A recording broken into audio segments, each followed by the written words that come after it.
Retour au JJDA, c'était les pubs. Wouh. Et maintenant, fidèles téléspectateurs du JJDA, il va faire un triomphe à deux pianistes complètement dingues. La divine Ludmilla et le non moins divin Jean-Noël. Applaudissements, s'il vous plaît.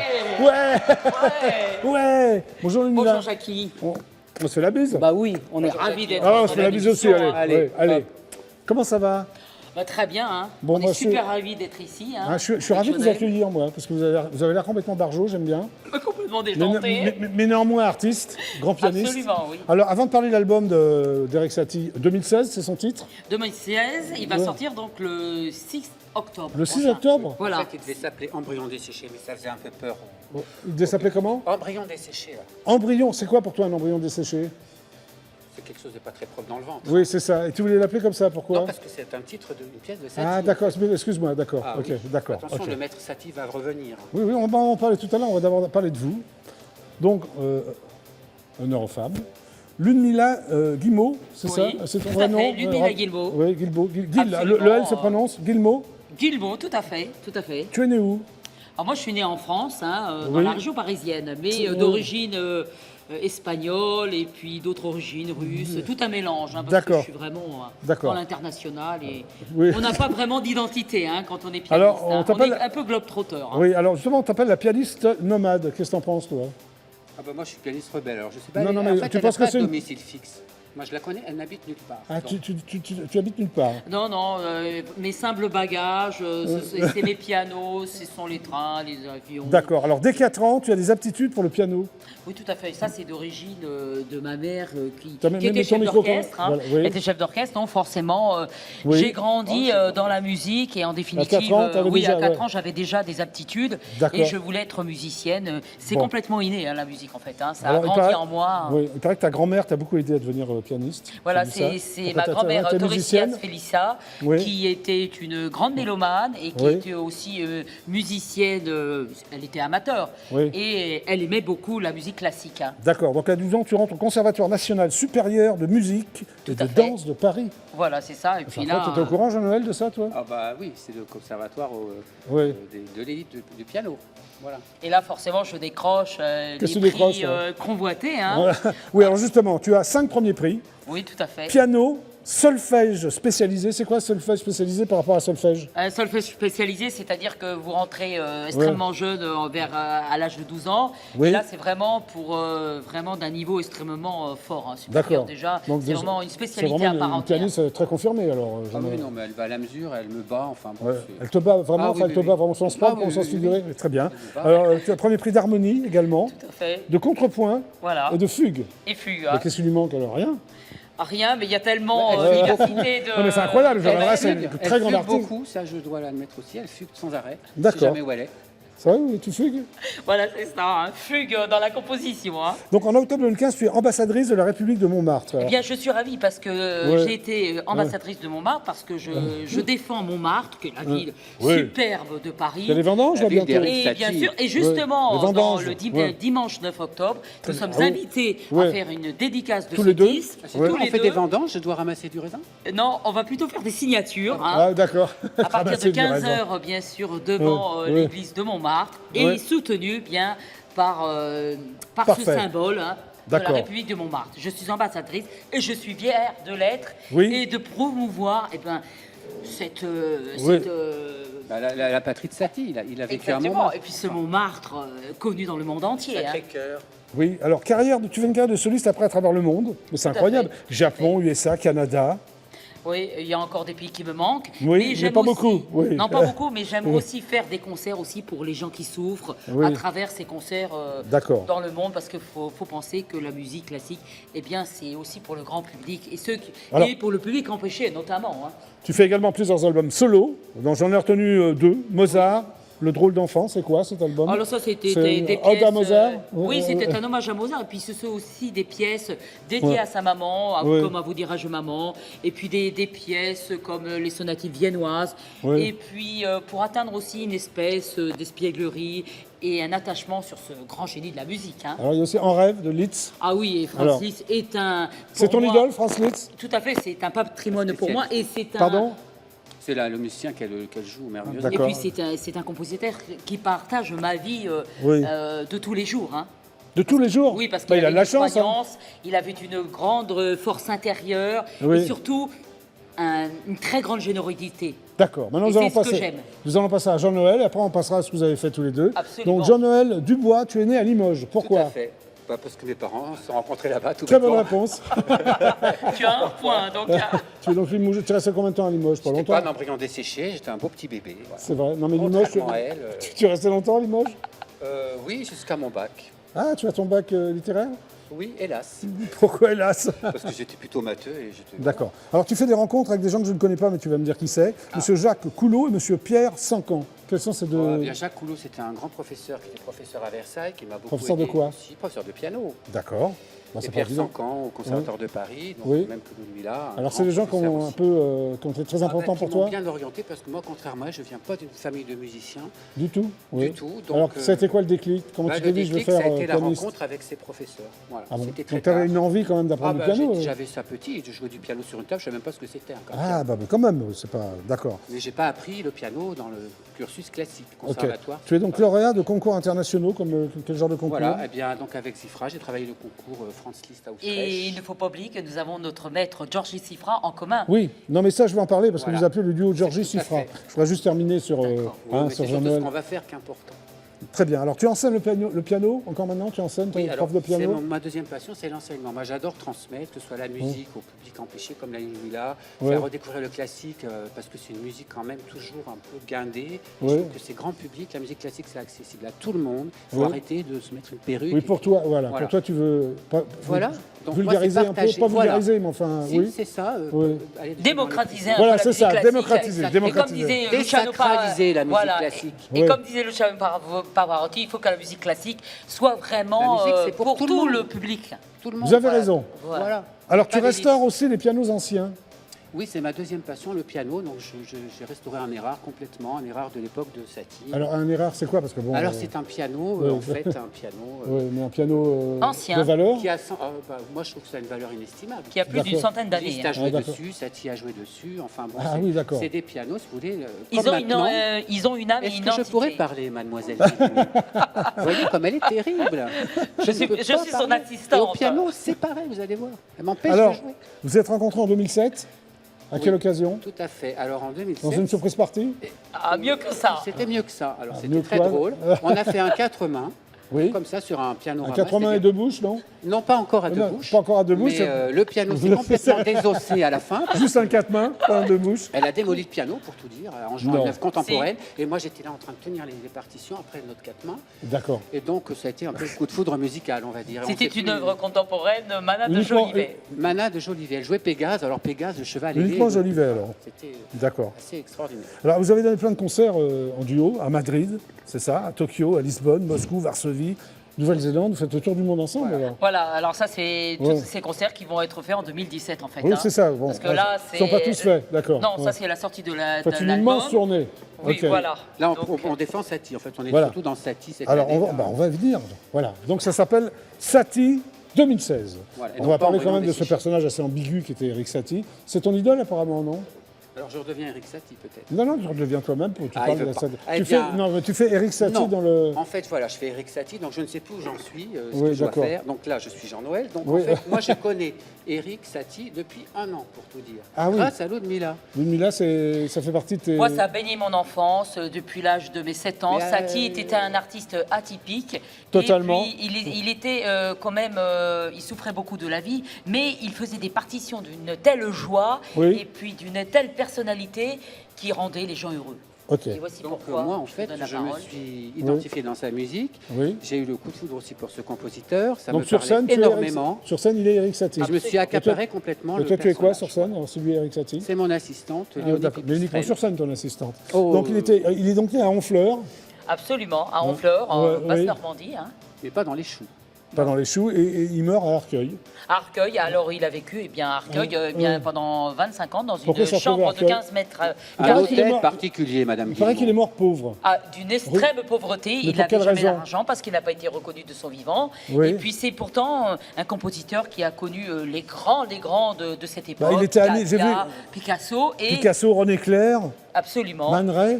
Qu'est-ce qui s'est passé alors? Eh bien, il s'est passé qu'il n'a pas été reconnu de son vivant, et malgré son incroyable talent, et grâce à son 150e anniversaire dont on fête cette année, eh bien, nous allons le faire ressortir et le rendre vivant. C'est donc, là, il aurait 150 ans. Absolument. Donc c'est pour ça que dans le spectacle, c'est moi Satie, il n'est pas mort, il est ressorti de son hibernation, et avec son kaléidophone, il ressort le Piccadilly qui est en plage 30 du disque, par alors, exemple. C'était un personnage bizarre, c'est un personnage bizarre parce que j'ai vu qu'il ne mangeait que des aliments blancs. C'est-à-dire des os râpés, d'accord. Voilà, du et alors, de coton. Ce qui m'a surpris, c'est qu'il buvait le vin une fois bouilli. C'est immonde. De l'eau de fuchsia aussi. Oui, mais pourquoi il buvait du vin bouilli, toi, Eric Satie? En fait, moi je ne réponds en tant que Jean-Noël, parce que c'était un provocateur. C'était pour ne pas faire comme tout le monde. En fait, il s'alimentait normalement. Le vin bouilli, c'est immonde, non? Oui, bien sûr. Mais c'était pour provoquer, parce qu'il était tellement toujours attaqué par les critiques. Ce fameux monsieur Pouet qui l'attaquait sans arrêt dans ses écrits, il le traitait de vilain cul. De vilain cul? Non. Eric Satie répondait par des lettres. Il paraît qu'il y avait son parapluie, toujours celui qui ne pleuve ou qui ne pleuve pas. Absolument, on a retrouvé après sa mort des tas de parapluies. Qui était chez lui Absolument, chez lui, parce qu'il ne se promenait jamais sans son parapluie. Même quand il faisait très... Il dormait avec. Il dormait avec son parapluie? Absolument. Il avait un liron et un domestique venait lui prendre sa température toutes les heures et lui en donner une autre. Non, c'est pas vrai. Ça, c'est dans son livre. C'est dans son livre, donc c'est pas vrai. C'est toujours dans la provocation. Mais non. Et toi, Eric Satie, alors à quel âge Moi, c'est à partir de l'âge de 7 ans. J'ai aimé tous ces écrits qu'il met dans la partition parce que c'est vraiment atypique. Il écrit des notes et en fait, il met aussi le pianiste en avant. Parce que nous, interprètes, eh bien, on lit ces petits mots, et là, ça fait rire tout le monde, parce que ça décrit vraiment la personnalité de ce maître absolu de l'écriture, et puis surtout, la provocation toujours. Par exemple, dans cette œuvre fantastique, où il fait un hommage à Frédéric Chopin, tu peux nous en parler? Oui, Jean-Noël, tu peux nous parler quand même de l'œuvre fantastique de Satie par rapport à Frédéric Chopin. Les embryons desséchés, donc déjà le titre provocateur qui fait partie de cet album. Voilà, c'est la deuxième pièce qui s'appelle The Podophtalmos, c'est en fait un petit mollusque qui est inventé aussi.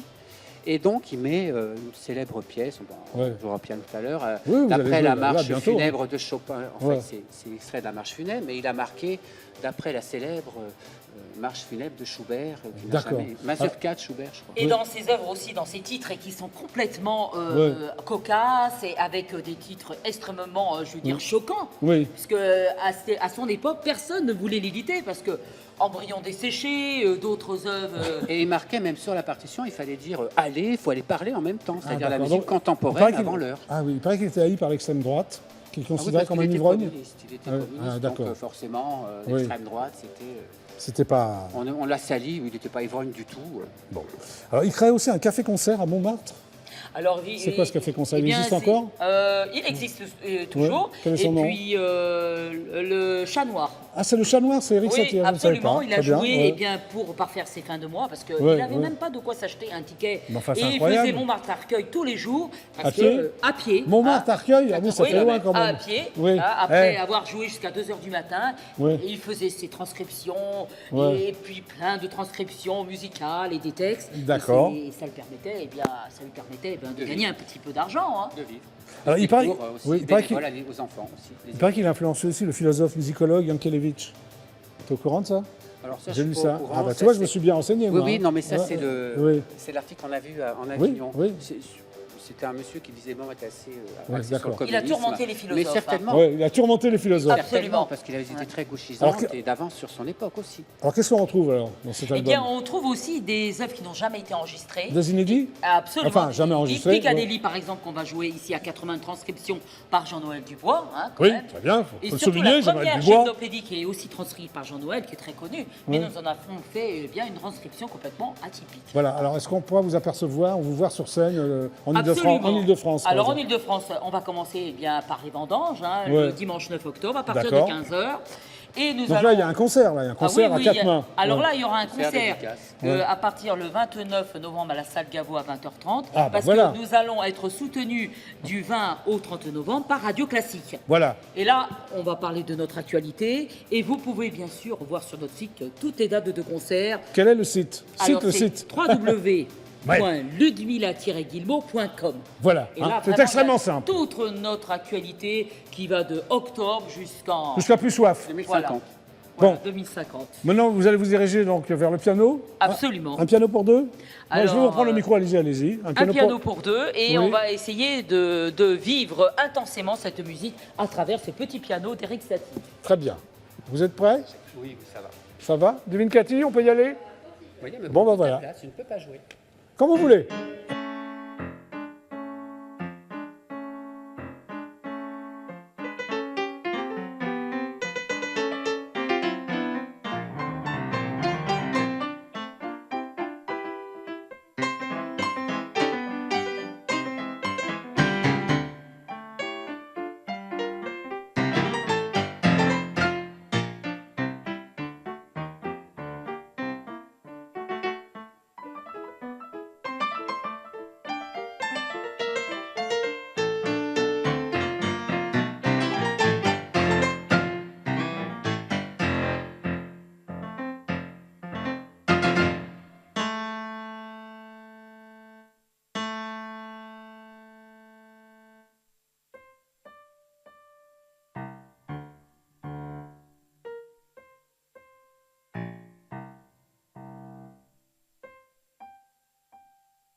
Bravo! Allez-y, allez-y, vous avez le temps.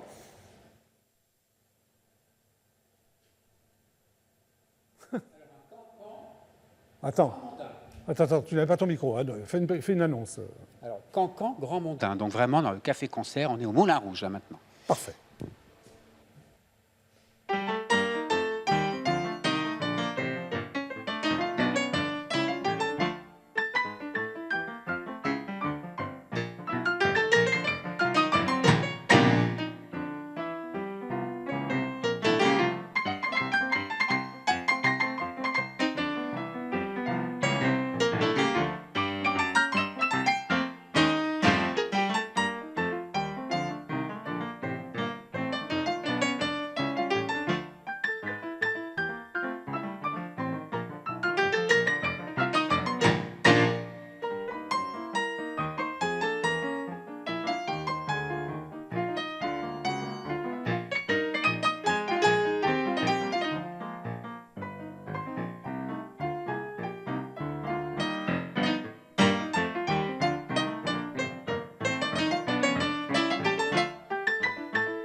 Ultime morceau. Alors, petit passage de 2 minutes. Vous avez le droit à 2 minutes. Le fameux Piccadilly, donc très bien. On entend la voix off de Satie sur ce Et une CD. transcription par Jean Noël. On y va.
Magnifique, venez me voir. Magnifique.